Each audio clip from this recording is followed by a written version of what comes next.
Hier soir, j'ai été invitée à l'anniversaire de ma meilleure amie. Ça a été une merveilleuse soirée, j'ai même rencontré un garçon.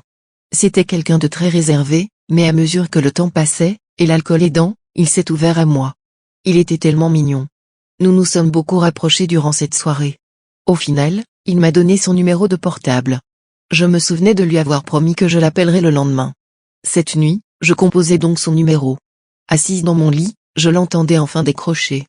Quelques secondes de silence ont suivi, jusqu'à ce que je décide d'entamer la conversation. Allô? Oui? Ah, tu m'as fait peur. J'ai cru que tu venais d'avoir une attaque. C'est Clara. Comment tu vas depuis hier soir? Je vais très bien ma petite Clara. Et toi? Il s'est ensuite mis à tousser. Mieux que toi visiblement. Tu ne t'en es toujours pas remis de la soirée d'hier ou quoi? Répliqua-je en ricanant bêtement. Bien sûr que si, pour qui me prends-tu? Pour le petit Alexandre tout timide du début de soirée tiens. J'ai été assez surprise de le voir à l'aise avec moi alors que pendant l'anniversaire, avant que l'alcool ne fasse effet bien évidemment, c'était quelqu'un de très réservé. Il restait là, dans son coin, à regarder les autres s'amuser, discuter, jusqu'à que son meilleur ami débarque enfin et qu'il le dévergonde un minimum le temps d'un soir. Au bout d'un moment, je lui ai expliqué que j'avais promis de l'appeler le lendemain pour avoir de ses nouvelles, car, apparemment, il ne se souvenait de rien. Ensuite, il m'a demandé de décrire la soirée.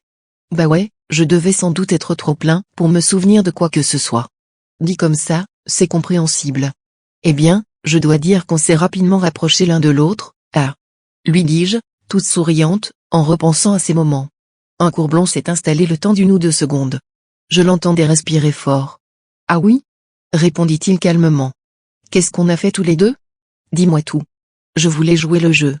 Alors, j'ai pris une voix légèrement sensuelle. On a commencé à papoter, on a beaucoup rigolé, on faisait même plus attention aux autres, c'est alors que tu m'as donné ton numéro?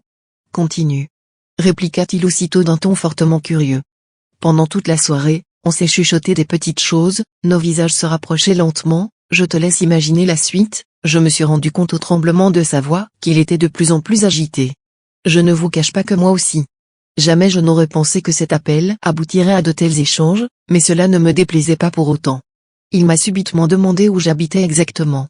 Étant seul chez moi, je n'ai pas tourné autour du pot pour lui révéler mon adresse. Tu ferais quoi si je venais? Toi, tu ferais quoi si je t'autorisais à venir? Plein de choses, tellement de choses, chuchota-t-il. Je veux tout savoir Alexandre Rounet. C'est alors que la conversation a pris une toute autre tournure. Ça en devenait limite dérangeant.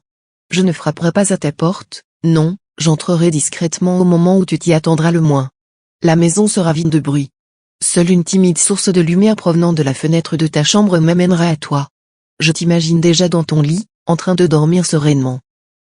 Tu me fais quoi là? C'est chelou. La ferme. Laisse-moi terminer.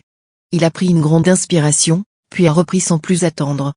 Ton visage, oh oui, ton doux visage, putain. Je savourerai chaque petit morceau de ton joli corps de gamine Clara. Alex? Ah, ce n'est plus très excitant pour le coup, dis-je tout en riant nerveusement. Oh, je t'assure que ça l'est, t'imagines même pas à quel point j'ai hâte de te, oh mon Dieu, je t'aime bien. Oh oui, je t'adore déjà. On va bien s'amuser tous les deux. Notre appel s'est terminé là-dessus. Lorsqu'il a raccroché, je me suis rendu compte que je m'étais trompé de numéro.